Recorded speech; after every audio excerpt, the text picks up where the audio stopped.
18 savol. İnson organizmini temir moddasi bilan ta'mirlash maqsadida ozuqaviy qo'shimcha sifatida temirning tuzi ishlatiladi. Bu tuz tarkibida temir, oltin va kislorod elementlarining massa nisbati mos ravishda 7:4:8 nisbatda teng debdi. İnson organizmida bir kunda 0,0112 gram temir moddasini talab qiladi.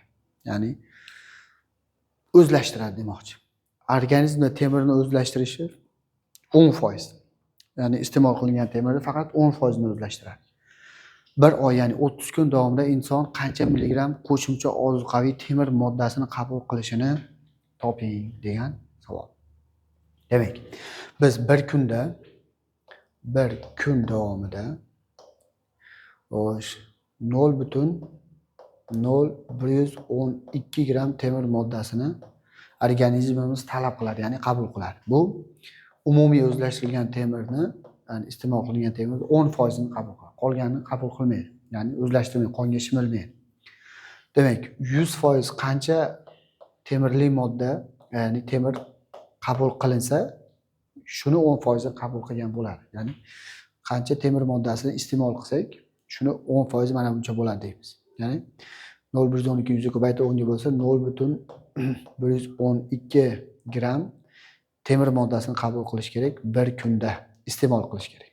Va bundan 10% ni organizm qabul qiladi, bunchasini. Ondan birini. Endi bu bir kun davomida bo'lsa, demak, bir kun davomida organizmda 0,112 gram temir moddasini iste'mol qilish kerak. Ya'ni oziqlanish kerak. Shuncha temir tutgan modda bilan.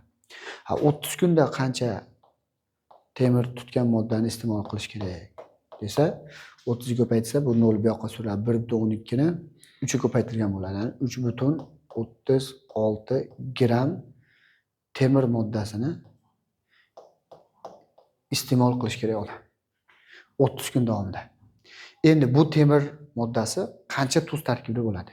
Tuzni tarkibida temir, oltin, gugurt va kislorod elementlari bor. Massa nisbati 7:4:8 nisbatda umumiy qancha temir tuzi deymiz. Massa nisbatiga ko'ra massasini hisoblab qo'yamiz, umumiy massasini.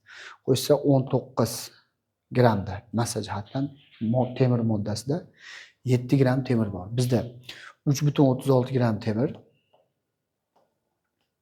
qancha temir tutgan tuz tarkibida bo'ladi? 3,36 ni 19 ga ko'paytiramiz, 7 ga bo'lamiz. Shunda 9,12 gram temir tuzi kerak bo'ladi. Faqat bizda milligramda topyapti. Bu tuzni massasini milligramga o'tkazish uchun 1000 ga ko'paytirib olamiz. 1000 ga ko'paytirsa 9120 milligram temir tuzini iste'mol qilish kerak bo'ladi. To'g'ri javob D javob bo'ladi.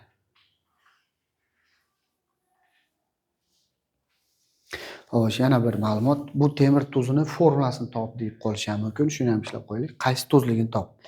Demak, temir, oltin, gugurt, kislorodlar nisbati, massa nisbati 7:4:8 larni atom massalariga bo'lsa, atom nisbat chiqadi, ya'ni mol nisbat. Buni 56 ga bo'lamiz. Buni 32 ga bo'lamiz. Buni esa 16 ga bo'lamiz. Shunda mol nisbatlar kelib chiqadi. Demak, shu kasrlar nisbatini qilsa, mol nisbat chiqdi, atom nisbati kelib chiqadi. Endi soddalashtiradigan bo'lsa, xo'sh, hammasini mahrajini 16 ga qisqaradimi? Xo'sh, 2 ga qisqarsa 28, yana 2 ga qisqarsa 14, yana 2 ga qisqarsa, demak 8 ga qisqarar ekan. Demak, hammasini mahrajini o'zini 8 ga qisqartirib yuboraman. Shunda bu yer 7/7 kelib chiqadi. 56 ni 8 ga bo'lsa, bu 4/4 kelib chiqadi. 32 ni 8 ga bo'lsa, bu 8/2 kelib chiqadi.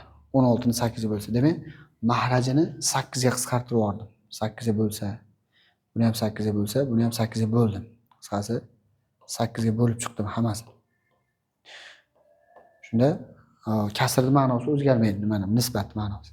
Endi bularni qiymatini yozadigan bo'lsa, 7 ni 7 ga bo'lsa 1, 4 ni 4 ga bo'lsa ham 1, 8 ni 2 ga bo'lsa 4. Demak, bu temir, oltin gugurt kislorodlarni atom nisbatiga tushdi. Ya'ni temir SO4 degan tuz bo'lishi kerak.